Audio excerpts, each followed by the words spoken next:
আসসালামু আলাইকুম সম্মানিত শিক্ষকগণ। আজকে আমি আপনাদেরকে দেখাবো কিভাবে আপনারা স্মার্ট পাঠশালা সফটওয়্যারে আপনাদের প্রতিষ্ঠানের লোগো সংযুক্ত করবেন বা পরবর্তীতে পরিবর্তন করবেন। এটা করার জন্য সবার প্রথমে আপনি ব্রাউজারে এসে আপনি স্মার্ট পাঠশালায় লগইন করে নিবেন। লগইন করার পরে এখানে আপনার লোগোর ইমোটটা আছে। লোগোর পরিবর্তন বা প্রথমবার আপলোড করার জন্য আপনি সবার প্রথমে আপনার প্রতিষ্ঠানের নাম এবং ইনস্টিটিউট আইডির পাশে লোগোর ব্রাঞ্চটা পাবেন। এখানে গেলে দেখবেন যে পেন টুল পাবেন, মানে এডিট অপশন পাবেন।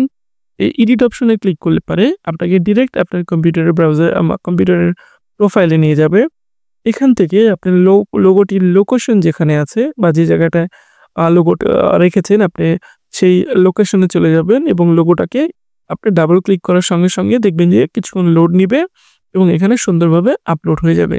এবং পরবর্তীতে যদি আবার এই লোগোর পরিবর্তন করতে চান, সেক্ষেত্রে পুনরায় আপনারা জাস্ট নামের পাশে বা আপনার প্রতিষ্ঠানের আইডির পাশে লোগোর এই ব্রাঞ্চে এসে পেন টুল একটা ক্লিক করবেন।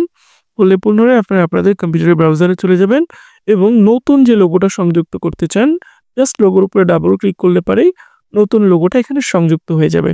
এভাবে আপনারা যতবার ইচ্ছা, যখন ইচ্ছা, যে পরিস্থিতিতে ইচ্ছা লোগোর পরিবর্তনের যদি কোনো প্রয়োজন পড়ে আপনারা করতে পারবেন। আশা করছি এভাবে লোগোর পরিবর্তন আপনারা কন্টিনিউ করবেন। ধন্যবাদ।